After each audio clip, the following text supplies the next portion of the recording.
Greetings, everyone. Welcome to Connect Africa. Now, I'm here to share with you that something that really struck my mind that there is a very striking similarity between Diomaye Faye of Senegal in West Africa and William Ruto of Kenya. Now, if you ask me why, both are. First, let me start what was their kind of approach before they came to power. Diomaye Faye is just 3 months old in power, while William Ruto is about 20 months, perhaps, or 22 months in power, just less than 2 years. Okay. Now, their rhetoric is Pan African. And Ruto, when he came to power, it was a Pan African approach, like it was a bottom up approach of economy for, basically, he said he's for the hustlers. So that's why people vote for him.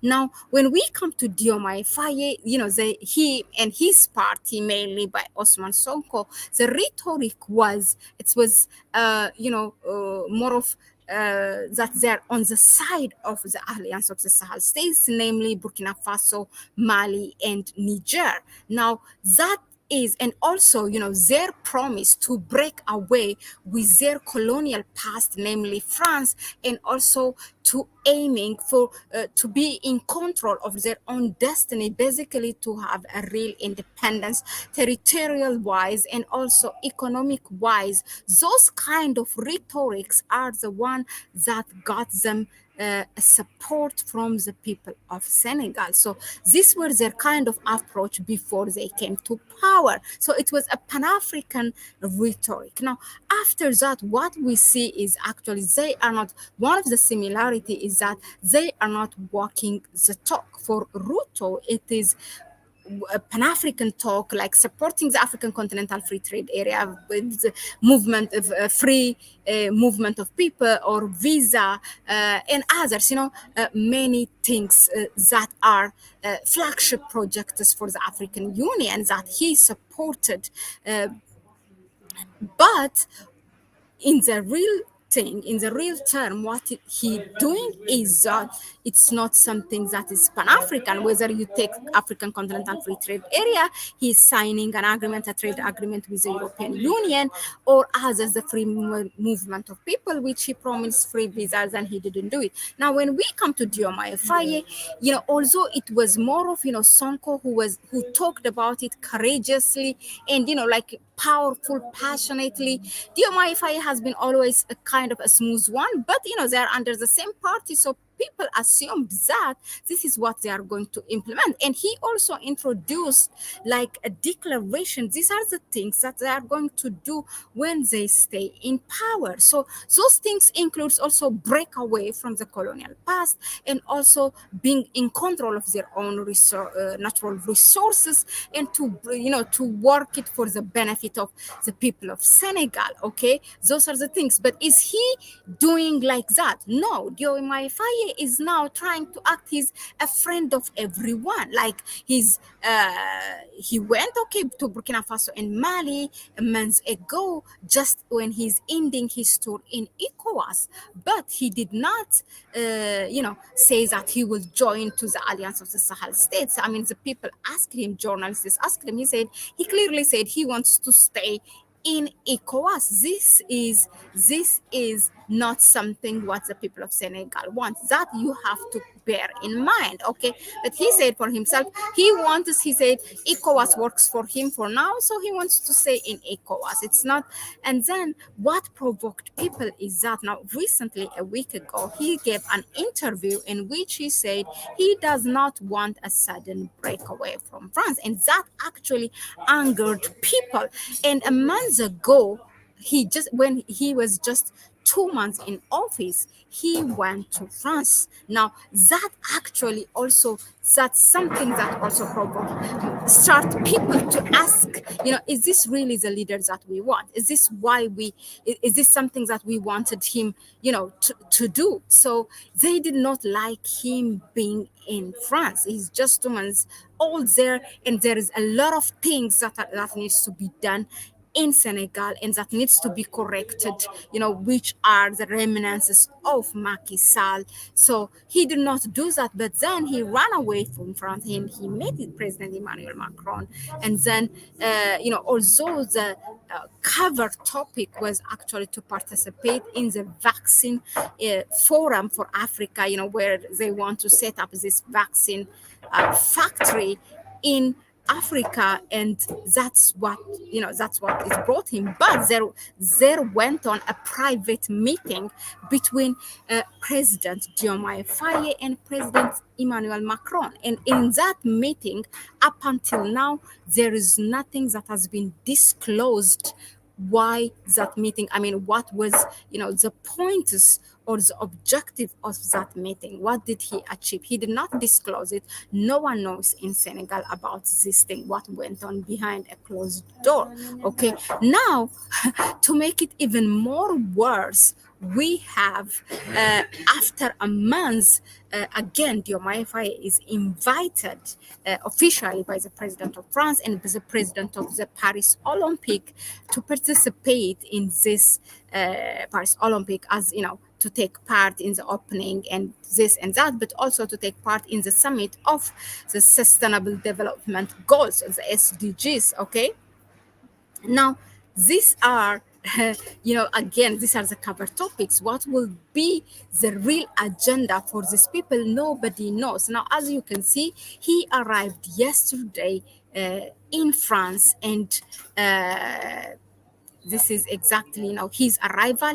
He was welcomed by only Senegalese people, the diplomats, and prominent figures in Paris, not really by government officials from the French government. They could be busy with with their Olympic. I don't know, but it was just a low reception or a low welcoming for President Diomaye Faye.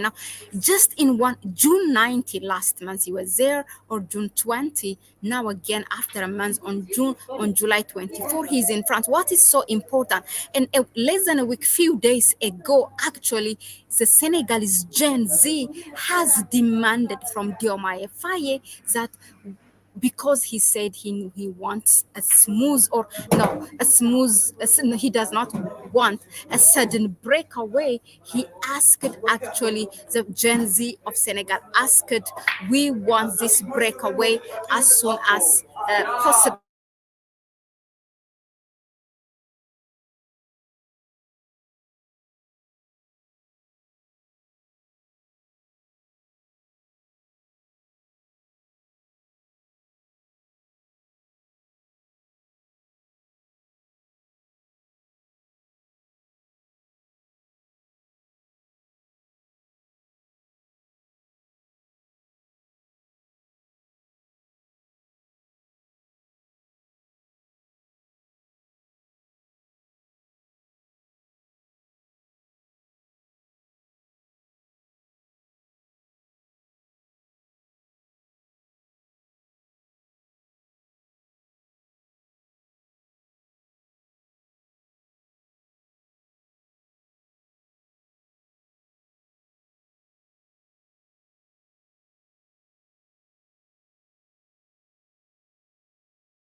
Okay. So I just wanted to show you the picture, what it seems, when his arrival. So now, just few days ago before his arrival, now we have seen the youth of Senegal requesting, or they were on the street demanding, first of all, they want the breakaway with France as soon as possible. Secondly, they want Senegal to take part, or to be part of, the Alliance of the Sahel States, in which the president Diomaye Faye said it will not be part of it. He said Senegal will stay in ECOWAS, but they are now showing him a direction. This is not why we voted for you. Now, the same thing can be said for President William Ruto. Now, you have seen that very celebratory welcome of President William Ruto in Washington by White House, with all lavish parties, with famous celebrities, this and that. And then right after that, they came and the people have noticed. And that meeting was that visit in the US was really what kind of lit, what provoked all this more than a month's Gen Z protest in Kenya. Okay. Now, first of all, the president has traveled with a $1.2 million jet rent. That is from the taxpayers' money of Kenyans. Okay. So, and then they have seen what went on in the White House. And then after that, Kenya was also welcomed as a major non NATO ally. And that comes with a cost. That was not welcomed not only by the Kenyan people, but also it was not welcomed by many African heads of states. Also, they didn't come and say about it, but I am hearing from sources that they really did not like it. Right after that, if you remember, there was this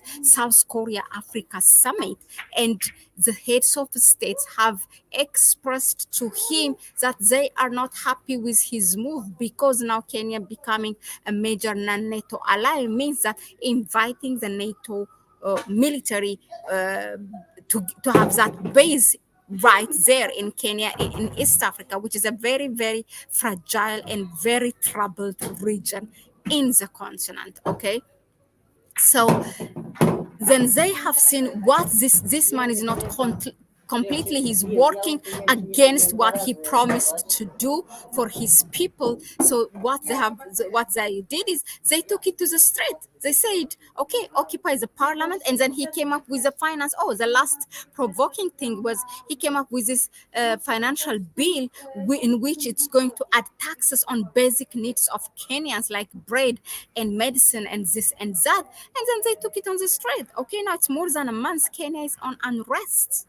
Okay, so there is occupy the parliament. There was Ruto must go, and then now IMF and World must has to go. He had made a lot of corrections, but they are not taking it.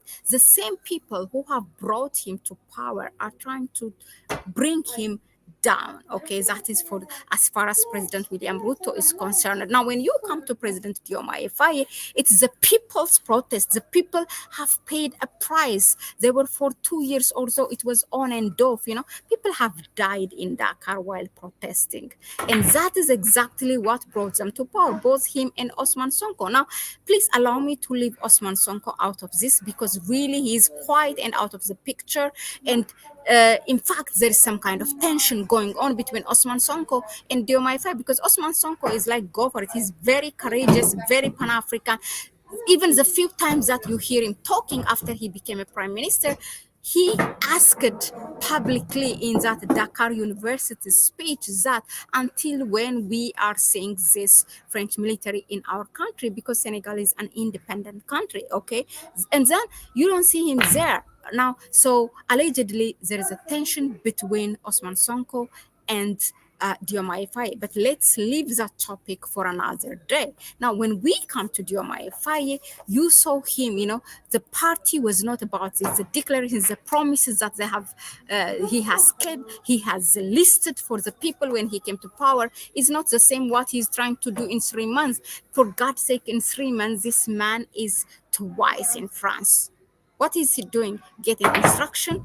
What does France has now? Another similarity could be now what does the West has on these leaders that is using it as a leverage to use them as the best puppet in Africa. Okay, for example, if you take William Ruto, back in 2007, there was a riot in Kenya, which basically around 7 to 8,000 people have lost their lives. And that at that time, Uhuru Kenyatta was a leader, and Ruto was under him. So the opposition leader, Raila Odinga, was taking the case to ICC.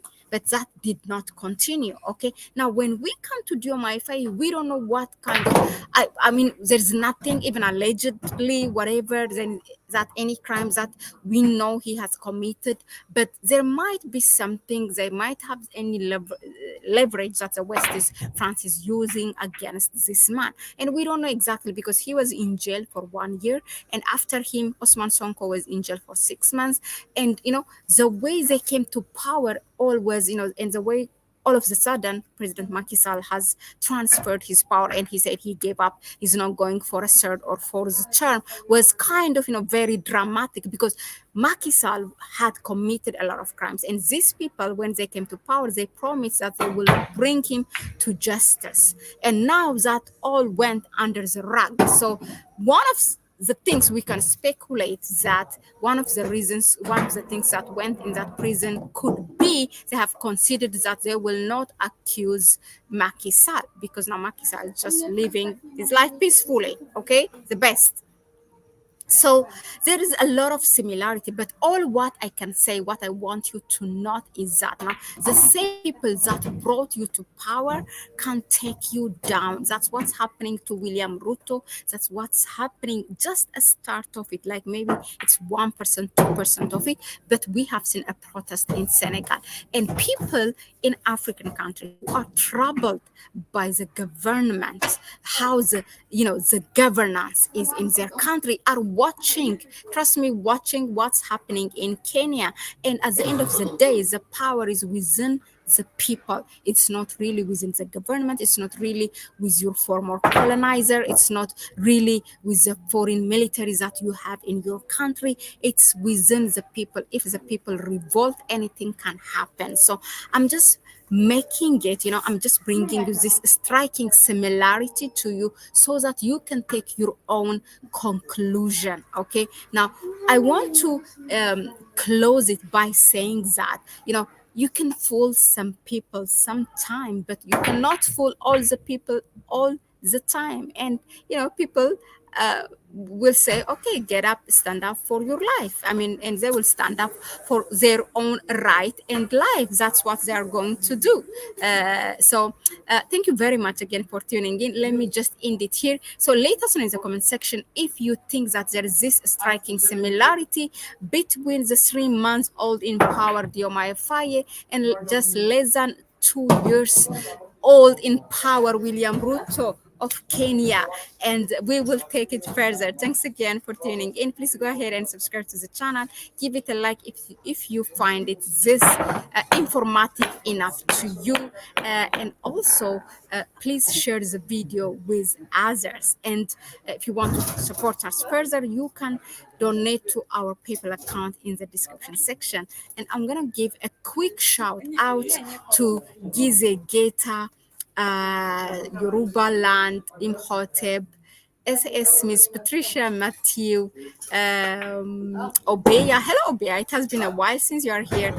Yoruba Land, Marietti, Anate, Agro Valley. Mohammed, as always, you are the first. Thank you very much, my brother, all of you. Let me see if there is any question.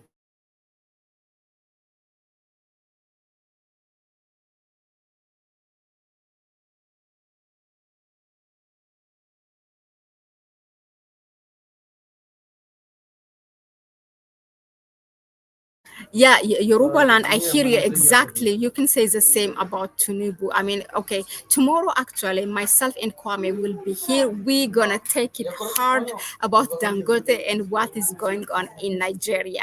But yeah, Nigeria is one of just is an example. Everywhere what we see in Africa is what's happening actually in most of the countries. But since it kind of that one has escalated, we take it and discuss it. But that's like a symptomatic kind of thing that you can translate what's happening there in the rest of the African countries actually and predict what's going to happen. Thank you. I mean, I'm not really in a very convenient place. You might hear a noise on the background, but I try to be as loud as possible. But yeah, I hope it all went all. So I will see you on the next one. But it's a bye bye for me for now. Thank you. Ciao, ciao.